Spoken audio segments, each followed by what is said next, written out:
Oi, gente! Hoje eu tô aqui pra gente começar o vlog de leitura. Como vocês devem ter visto no meu outro vídeo, eu falei que ia começar pelo livro Morro dos Ventos Uivantes. Agora eu vou baixar e eu acho que tem no Kindle Unlimited. Vamos ver. Eu tava pesquisando também qual era a melhor versão. Porque, pelo que eu vi, esse livro é muito antigo, foi escrito originalmente em inglês, é de 1847. Então, tem algumas versões que foram traduzidas e ranqueadas como versão fiel com a versão original. E eu vi que uma do Guilherme alguma coisa é a que a gente tem que escolher. Então, eu baixei aqui, tô esperando fazer o download e eu vou colocar a capa aqui pra vocês verem qual que é a versão. Vamos ver se vai abrir. Aqui, ó. Essa versão. Dá pra ver? Não sei se vai dar pra ver. Depois eu olho se dá pra ver. Se não der, eu coloco a imagem por aqui. Eu achei essa capa bem simples, não tem nada. O Morro dos Ventos Vivantes, tradução e apresentação de Guilherme da Silva Braga. Este é o cara.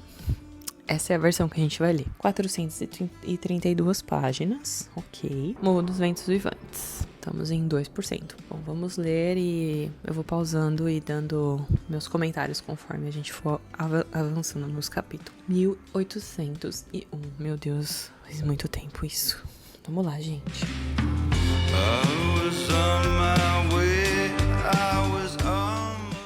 Oi, gente, tudo bem?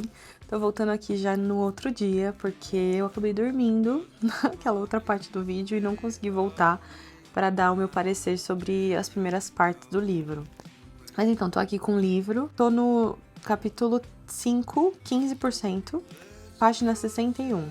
Então, inicialmente, quando eu comecei a ler, eu não tava entendendo nada, eu não tava entendendo quem era o personagem que tava narrando e falando ali, representando ali naquele momento na história. Quem era ele, como ele se conectava com tudo, porque eu não lembrava desse personagem nos filmes e realmente eu não lembrava porque ele não existe. É uma pessoa que tá ali pra introduzir a história oficial da Catherine e do Radcliffe, até onde eu entendi. Não sei se ele tem mais importância mais pra frente. E eu também não tava entendendo o momento, em qual época da história a gente tava, no início, no final.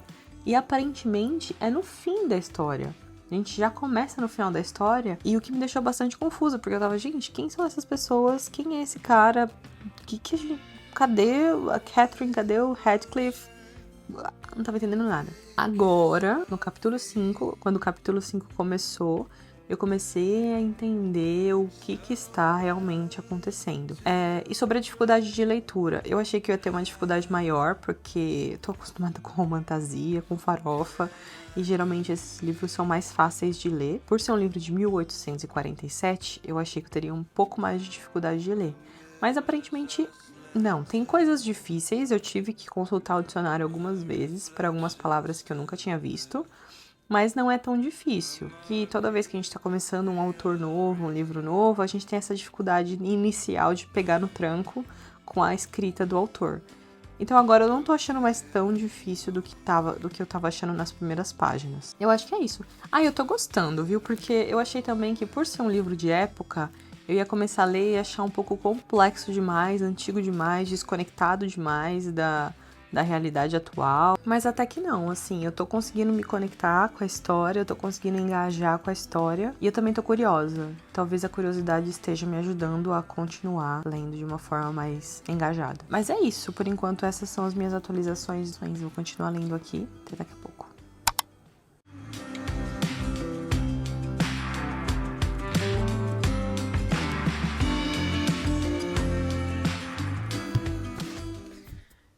Gente, eu não faço ideia de como eu vou explicar o que eu tô sentindo lendo esse livro. Eu tô simplesmente impactada. Eu acabei de chegar na segunda parte do livro, eu tô no capítulo 5 da segunda parte. Isso equivale, sei lá, a 58% do livro. Ou seja, eu tô na metade pro final. Basicamente, a história que a gente conhece do filme, ela já acabou. 50% do livro é referente à história que eu, pelo menos, conhecia com os filmes. Todo o restante vai ser referente a outros personagens que eu não sabia nem que eles existiam.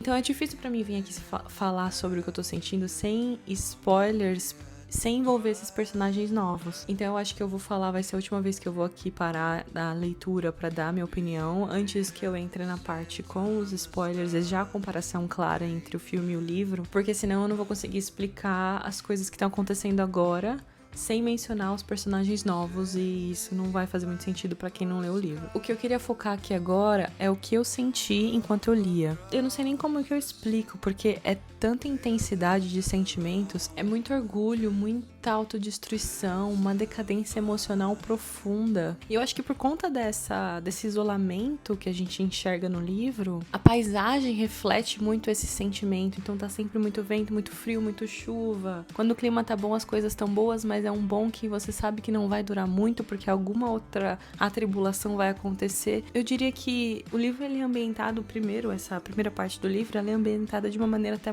meio gótica. E eu acho que por conta desse isolamento, por conta dessa situação de vida que eles se encontram, todos os sentimentos eles são muito intensos. Então eles têm sentimentos intensos por coisas cotidianas que você não consegue conceber a possibilidade de alguém se sentir tão impactado e dramático referente a uma coisa que não é tão grave assim, sabe? A ponto da pessoa querer tirar a própria vida ou a vida de outra pessoa devido a um acontecimento simples. Então é muita intensidade que te afoga, assim, você fica com um sentimento constante, aquele sentimento ruim constante. Eu não sei se faz sentido pra vocês, mas eu vou tentar escrever esse roteiro de uma forma mais estruturada quando eu for fazer a comparação entre o filme e o livro. Então eu não sei exatamente como que eu vou colocar isso em palavras, mas é isso, já volto. Gente, eu acho que o primeiro ponto que eu quero trazer aqui é que fazia tempo que eu não sentia e não tinha uma experiência tão densa com um livro quanto esse.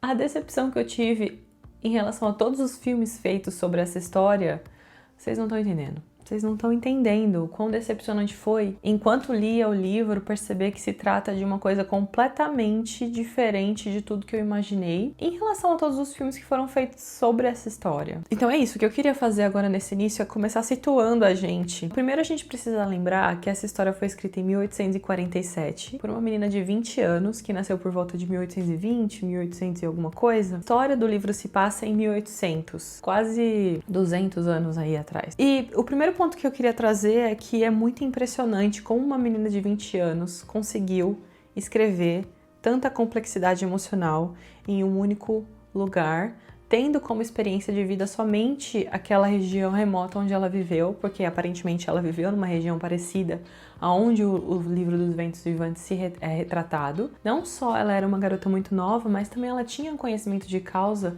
da região e da complexidade que era viver num ambiente como aquele. Então eu acredito que ela tenha retratado ali muito das suas próprias experiências e também, pelo que eu li sobre ela era uma leitora muito assídua. Então ela lia bastante, então ela deve ter trazido de alguma forma a complexidade que a gente enxerga nesse livro através das leituras e da experiência que ela tinha já em uma literatura mais complexa. Tá, então eu quero dividir esse vídeo em algumas partes e durante essas partes eu vou tentar dar a minha opinião sobre o que eu achei da parte do livro em si, como ela se conecta com o filme e quais são as discrepâncias que a gente consegue ver. Infelizmente eu acho que eu não vou conseguir poupar os spoilers, porque como é uma história onde a gente precisa comentar em relação ao filme, vai ser muito difícil para mim poupar os spoilers, então sempre que eu precisar usar spoilers para me explicar, eu vou ter que usar para poder dar um contexto maior sobre essas conexões. Então, infelizmente, esse vídeo vai conter muitos spoilers. E, gente, é uma história que foi escrita em 1847, né? É muito difícil não ter mais spoilers hoje em dia, depois de 200 anos que ela já foi lançada, mas tudo bem. Então vamos começar pela primeira parte do vídeo. A primeira parte eu queria falar sobre o começo da história. Então a gente começa a história, eu não tava entendendo porcaria nenhuma, porque a história começa com um inquilino que mora hoje na Granja dos Tordos, que é aquela outra casa onde a Catherine vai morar depois no filme.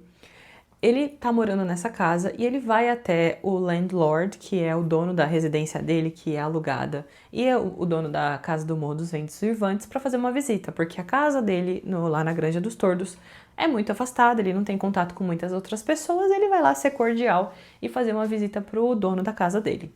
Chegando lá, ele encontra nada mais nada menos que Heathcliff, com seus 40 e poucos anos. Ele entra na casa e percebe uma desarmonia entre os moradores daquela casa. Naquela casa nós temos Harrington e Catherine.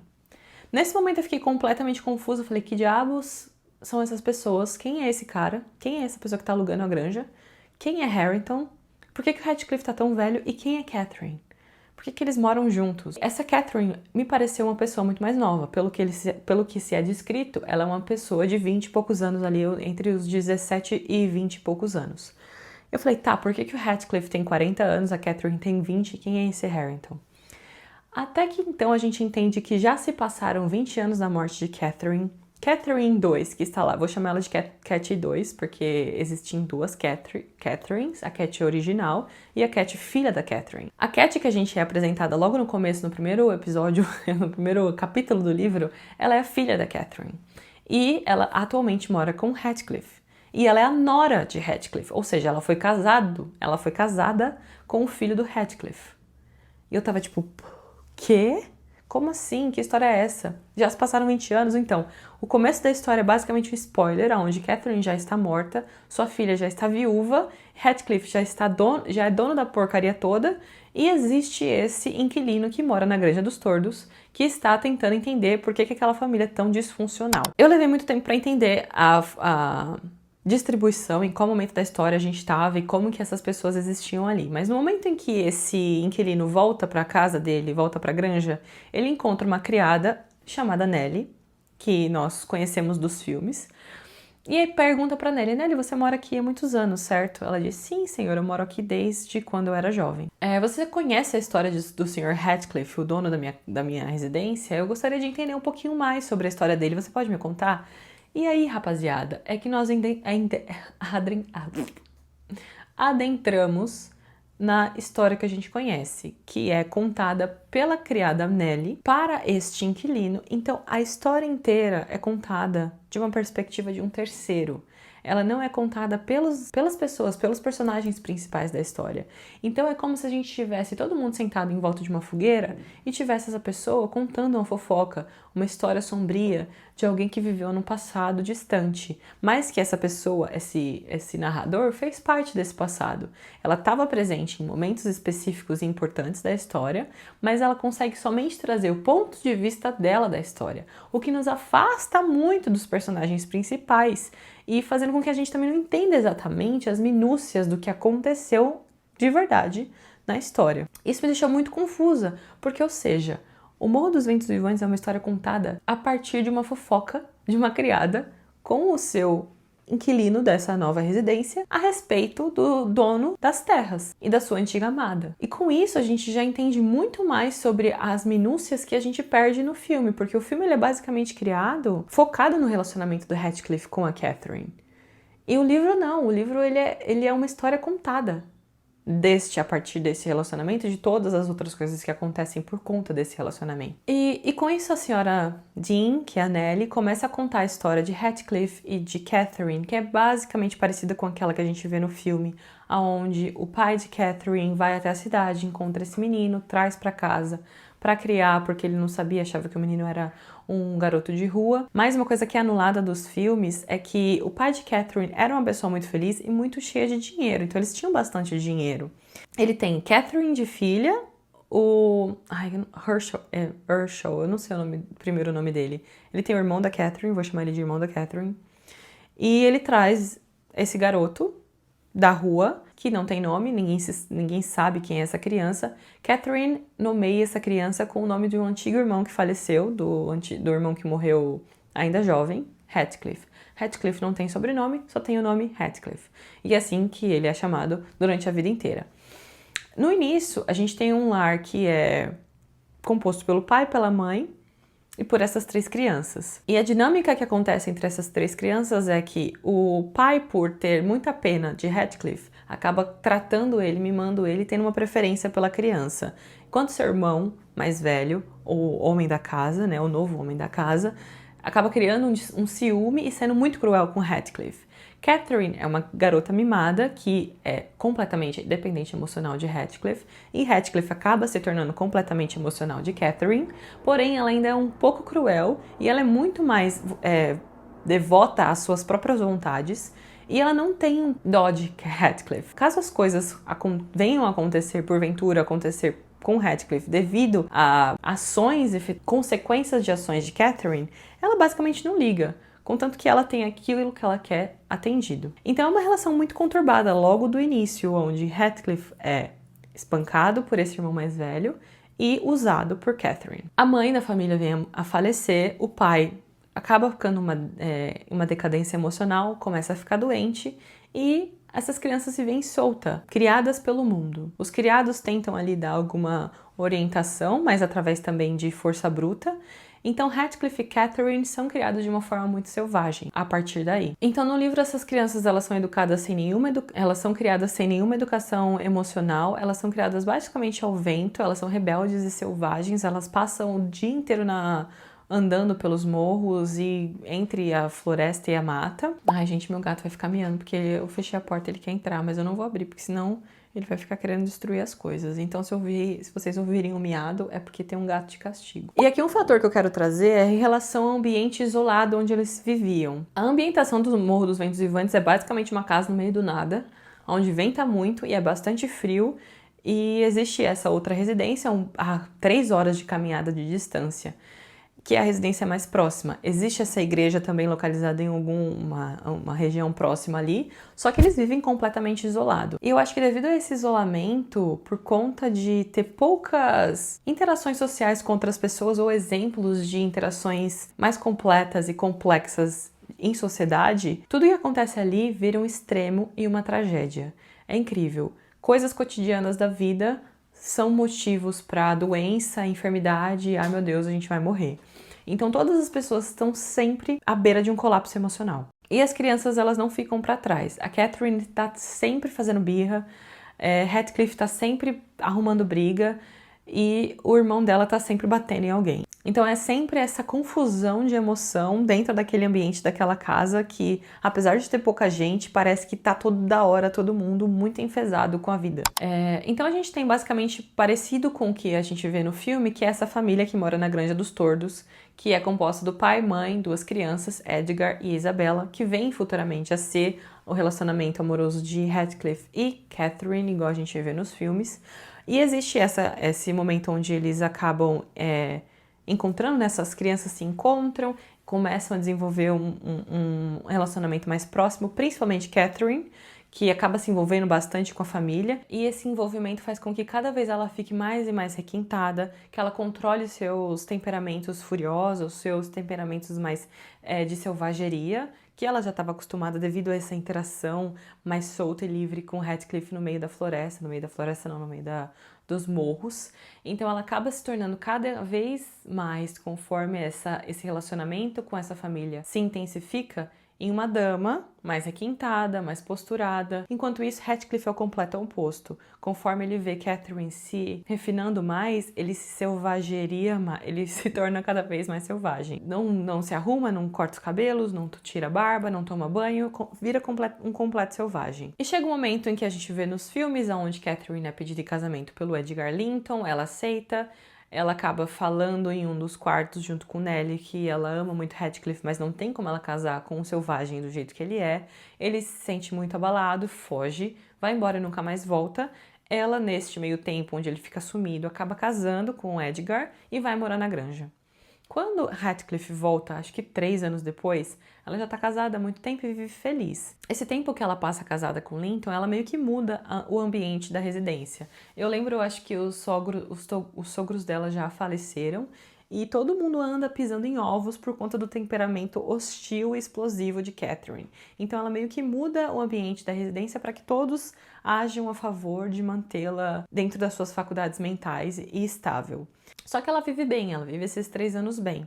Quando Heathcliff volta, o inferno volta dentro da vida de todo mundo daquela região. Ele volta para se vingar de Catherine, que abandonou ele e disse que ele era um selvagem e que não iria ficar com ele, e volta para se vingar de irmão de Catherine, que tratou ele como um lixo durante a infância inteira. Então o que eu entendo da ideia dele é que ele volta realmente para tomar tudo para si. Só que aí a gente tem um ponto, porque o irmão de Catherine perdeu a noiva, perdeu a mulher, acabou tendo um filho, que esse filho é criado por ele, só que ele veio a ser alcoólatra e ele meio que desleixa a criação do filho, negligenciando a criança completamente, e essa criança vira um espelho de Heathcliff.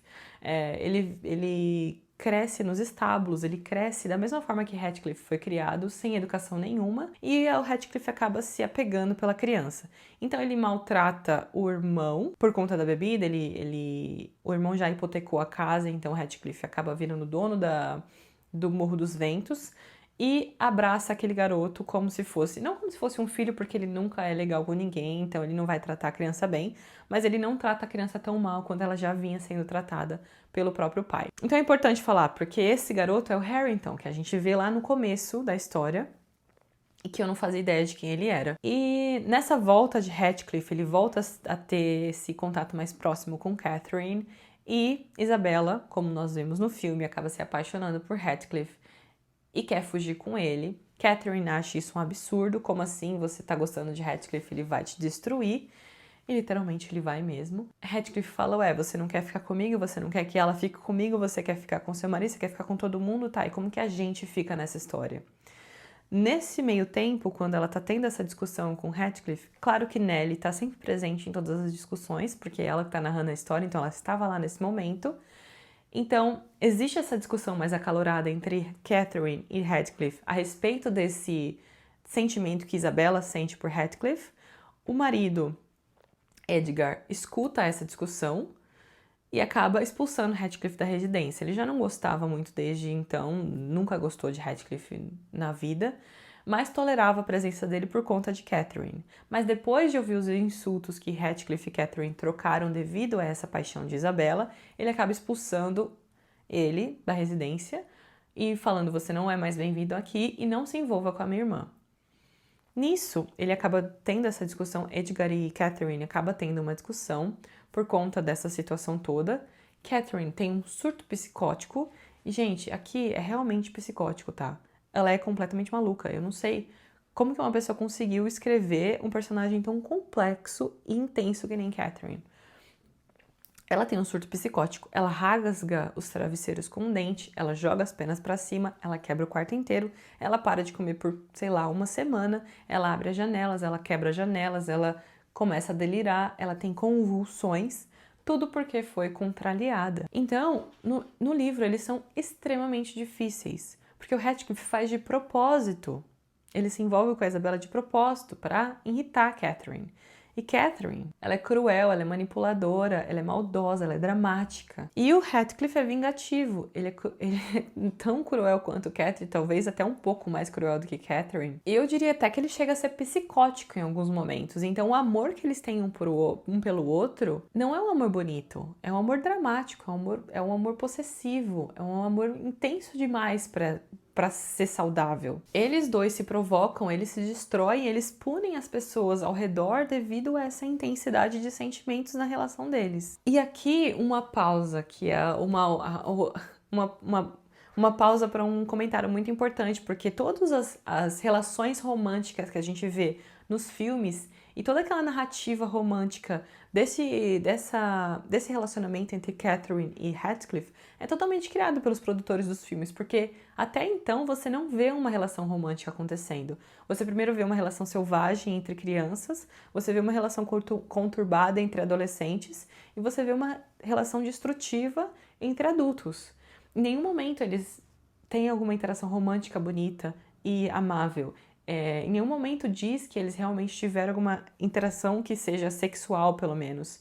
Em nenhum momento diz que Catherine traiu Edgar com Heathcliff. A relação que eles têm me pareceu uma relação de amizade, e somente amizade. Mas é uma amizade possessiva e cruel. Mesmo porque não tem como a gente saber, porque quem tá narrando isso é a Nellie. A Nellie não tava em todos os momentos com eles. Ela não estava presente em todos os momentos, ela estava presente nas brigas que aconteceram na sala, ela estava presente nas brigas que aconteceram no quarto enquanto ela estava arrumando o quarto, ela estava presente no jardim enquanto eles estavam discutindo, mas ela não estava presente nos momentos de intimidade. Então no livro não existe momentos de intimidade entre eles, basicamente. O momento mais íntimo que é descrito é um momento completamente mórbido entre o Heathcliff e Catherine, que eu vou comentar mais pra frente. Mas é isso. Então todo romance que a gente vê nos filmes é uma invenção. E nesse momento e até o final do livro, a gente vê que não existe um personagem bom. Eu terminei esse livro odiando todos eles. Não tem um personagem íntegro. Eu não tenho ninguém a me apegar nesse livro. Eu odeio todos. Eu odeio todos. E isso não quer dizer que a minha experiência tenha sido ruim. Só quer dizer que eles são cruéis e horrorosos. Então, recapitulando até aqui. Heathcliff foi embora, voltou depois de 3 anos. Catherine já está casada com Edgar. Isabella nutre um amor, uma paixão por Heathcliff. Catherine descobre. Ela confronta Heathcliff. Marido escuta, Edgar escuta, confronta os dois. Catherine se vê em um surto psicótico. Heathcliff foge com Isabella para Morro dos Ventos. Não, ele foge com Isabella para Londres. Eles se casam em Londres. Heathcliff volta com Isabella. Isabella vê que cometeu o maior erro da vida dela, se apaixonando e fugindo com Heathcliff e voltando casada. Ela não passou nem um dia com ele e ela voltou casada. Na Granja dos Tordos, Catherine está entrando em colapso. E aqui, antes de falar sobre como ela morre e como é o desenvolver dessa história, eu queria dar uma pausa sobre a quantidade de pessoas que estão doentes e morrendo ao decorrer dessa história. Primeiramente temos a mãe de Catherine que morre devido a sei lá o que, não me lembro. Depois temos o pai de Catherine que morre também por conta de um vento que pega, fica doente, uma gripe, morreu. Não se sabe também muito bem por quê. Depois temos os pais dos Lintons que morrem também porque eles tinham saúde frágil. E agora temos Catherine, que está em surto psicótico, se negando a comer na beira da morte. E aqui eu quero fazer um adendo para que a gente avalie a situação, primeiro da época e primeiro da localidade onde eles estão. Porque na época, as situações e conflitos emocionais, eles eram vistos como doença. Então era muito difícil para eles separarem na época chateação e tristeza de doença e problemas físicos. Então, não brigue comigo porque você vai me pôr de cama. Então todos os impactos emocionais que eles viviam traziam alguma enfermidade. E isso a gente vê durante o livro inteiro. Acho que os principais personagens não passam dos 30 anos. Todos eles morrem, cara. E eu sei que é um reflexo de 1800, onde a medicina era algo escasso e raro, ainda mais num local tão extremo, né? Onde eles viviam. E também por conta de pouca relação social. Você nascia, você vivia com as mesmas pessoas durante a sua vida inteira e você morria com as mesmas pessoas. Você tinha poucas relações sociais fora daquela sua realidade. Você casava entre os primos, o que por si só já é um problemão para a saúde de futuras gerações. Então as pessoas elas eram muito frágeis e qualquer problema cotidiano, tipo uma briga, você não me deixa cavalgar ou você não me deixa fazer isso, porque também mulheres eram tidas como muito frágeis, fazia com que elas ficassem de cama e simplesmente morriam. Ela morreu do quê? De desgosto. Então, pelo livro inteiro, parecia que ninguém estava bem de saúde. Era só tragédia, gente. É só tragédia. É morte atrás de morte. É doença atrás de doença. Não tem um capítulo onde não tem pelo menos uma pessoa de cama doente. Bom, então vamos voltar para a história. Heathcliff leva embora Isabella. Catherine fica lá sofrendo, enlouquecendo por conta desse desentendimento que aconteceu, que foi contra a vontade que ela tinha, que era ter Heathcliff próximo e não casado com Isabella. Heathcliff, por vingança, leva Isabella embora, casa com Isabella e agora temos uma garota em cárcere privado, porque ela nunca vai poder voltar para casa dela por conta que agora o senhor dela, marido, é Heathcliff. Nellie até tenta ir lá convencer Heathcliff para deixar, e aqui eu quero falar sobre uma cena específica que tem no filme novo, que é onde quando Nellie vai lá buscar Isabella, e Isabella está sentada no chão que nem um cachorro, literalmente que nem um cachorro, latindo e tudo, e ela se nega a ir porque ela gosta daquele gameplay que o Heathcliff está fazendo com ela. Só que lendo essa parte no livro, o que acontece é que Nellie vai, realmente, em busca de salvar Isabella, tentar convencer ela de voltar para casa. Isabella, por medo de Heathcliff, por medo do que Heathcliff prometeu a fazer com o irmão dela, se nega a ir embora com Nellie. Heathcliff fala para Nellie, Nellie, esta garota é como uma cadela. Ela apanha, mas volta com o rabo entre as patas pro seu dono. E aí ele pergunta pra Isabella, não é mesmo, Isabella? Você quer ir embora? Isabella nega, diz que não quer ir embora, por medo. Ou seja, aqui nós temos uma cena que no filme foi transformada numa literalidade, onde ela está no chão, agindo como um cachorro, e Heathcliff usou isso como uma figura de linguagem em relação à forma com que Isabella se portava. Cara, eu achei de uma afronta eles criarem uma cena como aquela, sabe? Parece que eles estavam querendo chocar com uma cena visual e tirando toda a sutileza da mensagem que o Heathcliff tentou passar naquele momento e da forma com que a Isabella estava sendo tratada.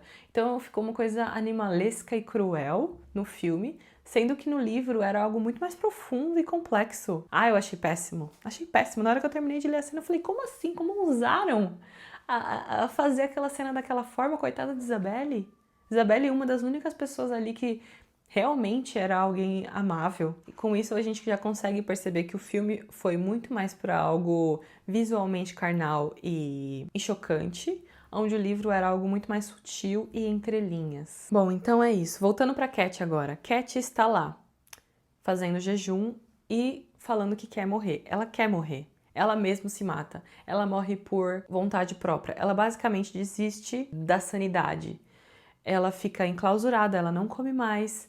E todo mundo fica, gente, essa garota só tá mimada, né? Ele não acredita na Catherine, acha que ela tá fazendo isso de propósito, até que o médico vai lá e fala, não, realmente, ela vai morrer. Ela tá fora das suas faculdades mentais, ela já enlouqueceu. Então ela literalmente enlouquece por birra e pirraça. E eu fiquei muito brava com ela. Ela é muito chata, gente. Eu detesto a Catherine. Então chegamos na cena onde ela vai morrer. No filme ela simplesmente morre, Radcliffe chega depois. No livro ela morre, ela não morre nos braços dele, mas ela desfalece nos braços dele. Ele entra escondido na casa, consegue chegar nela antes dela morrer. Eles se abraçam e ali eles começam uma conversa pavorosa, onde ele culpa ela culpa ele, ela fala que ela vai morrer de propósito só pra se vingar dele, e ele fala que então que morra e volte pra assombrar ele, e ela fala, eu vou me matar pra que vocês todos vejam o quanto vocês me fizeram sofrer, e ele fala, você merece mesmo morrer, mas pra isso você vai ter que me levar junto.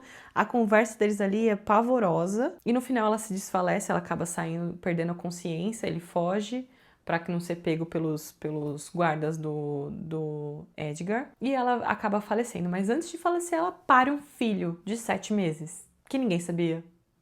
E ninguém falou nada. E Nellie não sabia, e ninguém sabia que ela estava grávida, e simplesmente nasceu uma criança, que é a Catherine que vimos no início. E aqui acaba a primeira parte do livro, que é basicamente 50% do livro, ou seja, a história inteira que vimos no filme é só 50% da história do livro. E aqui eu já tava atônita. Tipo, como assim? O que mais falta acontecer, gente? Falta 50% da história. O que mais vai acontecer é só tragédia. E realmente, é só ladeira abaixo. As coisas pioram e pioram mais. Pioram muito. Descobrimos então que, nessa mesma noite, Isabella consegue fugir, porque Radcliffe estava completamente fora de si por conta da morte de Catherine. Isabella consegue fugir e vai embora para Londres. Em Londres, ela acaba tendo um filho, e o filho é alguns meses mais novo que Catherine. Ou seja, Isabella teve um filho com Radcliffe, que se chama Linton, que é o sobrenome da família. Enquanto Catherine teve um filho com Edgar Linton e chamaram Catherine. A criança se chama Catherine. Confuso. Passam-se muitos anos, acho que 16 anos, 17 anos. Isabella morreu. Eles vão até lá buscar a criança dela. Criança que não é mais criança. Ah, não sei se são 17 ou se são 12. Ele é tipo uma criança. Quando chega com a criança é frágil, delicada, prestes a morrer, tá sempre doente. Radcliffe descobre que o filho dele está de volta naquela região e vai buscar a criança e vai criar a criança, quer criar a criança sozinho. Não tem o que fazer porque a criança é dele, então ele acaba levando a criança embora e acaba tendo posse sobre a criança. Enquanto isso, na Granja dos Tordos, temos Catherine grande querendo fugir, querendo explorar, que acaba conseguindo fugir ali das garras do pai, que tenta proteger ela de todo custo, e explorando até chegar em Morro dos Ventos, onde Radcliffe descobre da existência da garota e acaba tentando juntar os dois. Linton, seu filho, e Catherine 2, a filha de sua amada. Coisas que eu gostaria de pontuar sobre componentes físicos. Esqueci de falar no início. Radcliffe realmente não é uma pessoa branca. Radcliffe é descrito como um cigano de pele escura. Catherine, original, a Catherine de Radcliffe, é morena de olhos escuros, com olhos muito expressivos. Linton, família Linton, é branca, loira, de olhos azuis ou verdes, olhos claros. Então, as pessoas ali daquele filme estão completamente trocadas. Cada um ali, a cor de um é a cor do outro, tudo errado. Ok, voltando. Catherine acaba explorando, passando dos limites onde o pai dela permite com que ela vá, e ela acaba chegando nos Morros dos Ventos, onde conhece seu primo Linton, fica muito interessada pelo garoto, e a ideia que Radcliffe tem é, vou casar esses dois, porque dessa forma eu consigo, assim que meu filho morrer, ser o herdeiro da porra toda. Então acredito que esse seja o plano maléfico que Heathcliff bola. Ele faz de tudo para que a garota consiga ter uma interação mais romântica com Linton, para que eles casem e tenham ali um relacionamento ou se apaixonem para justificar um casamento. O problema é que esse Linton é um garoto pavoroso. A gente não tem uma pessoa boa nesse local. Não tem ninguém que você goste. O Linton é terrível. Ele tá pra morrer, a todo momento doente, com dor, caído na cama, mas ele consegue ser terrível, ele consegue ser horroroso. E nada melhora. O Heathcliff tá mais cruel, mais vingativo. Ele atormenta todas essas gerações. Ele atormenta o Edgar, ele atormenta a Catherine, ele atormenta a Nellie, ele atormenta os próprios filhos. E tem uma cena horrorosa que é... Ele cava, isso depois de 16 anos, né, que a Catherine já morreu. Ele cavuca, pede pro coveiro cavucar, abrir o túmulo de Catherine, porque ele queria vê-la.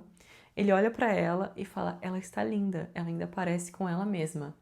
Ele pede pro coveiro abrir a lateral do túmulo e fala pra Nellie que quando ele morrer, ele quer ser enterrado ao lado dela e que abram também a lateral do caixão dele, eles possam estar em contato depois da morte. Gente do céu! Eu não sabia mais nem o que sentir nesse momento. Aí você me diz, como que uma garota de 20 anos escreveu algo assim? Bom, Heathcliff consegue que Catherine case à força com Linton. Ele prende a garota em casa, porque ele descobre, porque ela fica fazendo essas aventuras na casa dos Morros dos Ventos para poder encontrar com Linton escondido. Ele prende a garota lá, levam eles embora, casam os dois e mantém ela em cárcere privado, porque ele descobre que Edgar, pai de Catherine II, tá pra morrer, pra variar, mais uma pessoa pra morrer. Então ele prende a garota lá pra que o pai morra e a garota não possa encontrar com ele. Só que ela consegue fugir a tempo, chega lá nos últimos suspiros do velho. O velho acha que ela tá feliz casando com o menino, porque ele ainda acha que o menino é uma pessoa boa, porque é a lembrança da irmã dele. Ela mente que sim, fala, realmente, eu amo ele, a gente vai casar e vai ser tudo lindo, ele vai cuidar de mim. O velho não sabe que o garoto tá prestes a morrer também, porque tá todo mundo doente nesse lugar. Catherine volta pro Morro dos Ventos. Heathcliff agora detém todo o poder, porque o filho dele morreu. Linton morreu também. Assim que Edgar Linton morreu, Linton, o filho, sobrinho, morreu. Ele estava casado com Catherine. Catherine vem a ser viúva e Heathcliff passa tudo pro nome dele, já que o filho dele morreu, menor de idade, deixando ele assim como tutor de toda a terra e toda a herança do garoto. E assim ele teoricamente completa sua vingança. Porém, ele não se dá por satisfeito.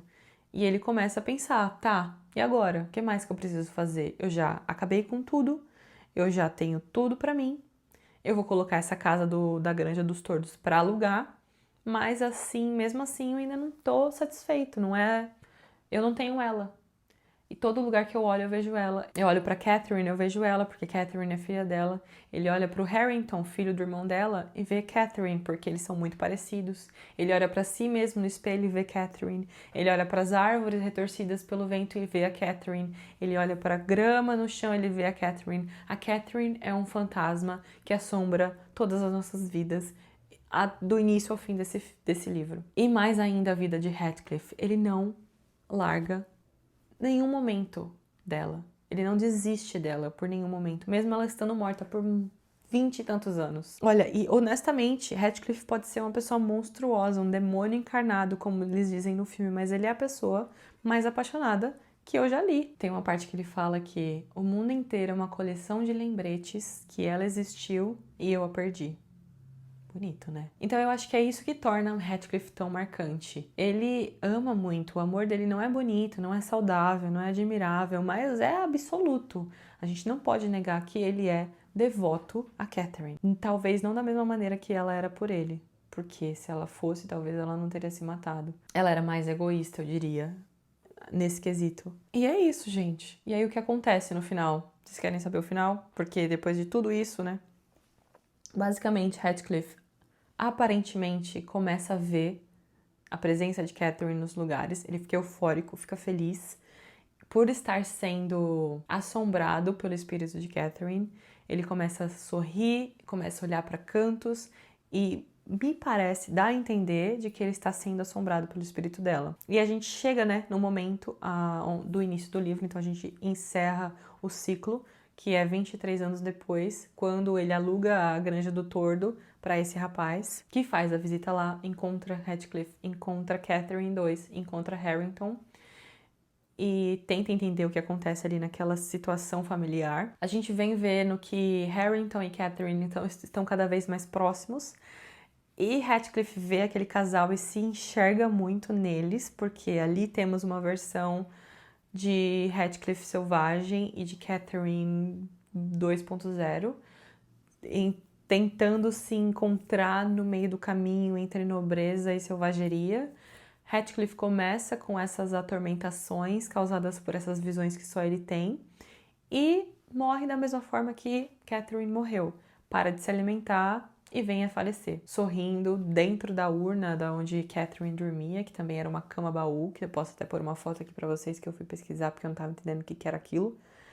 E ele morre ali dentro, sorrindo, com a janela aberta, o que dá a entender que meio que ele morreu sendo assombrado pelo espírito dela. Gente, que terror! Que terror! Essa história não se resolve. Isso vai acontecer na última página. É terror e decadência e emoção e drama a página após página. Então é isso. Morro dos Ventos Vivantes não é uma história de amor. É um romance sobre a obsessão, isolamento de pessoas emocionalmente destruídas que destroem o seu mundo e tudo ao redor. E eu fui engolida por esse livro. Eu saí dele completamente abalada. E eu não sei se eu vou me recuperar. Eu preciso ler algo feliz agora.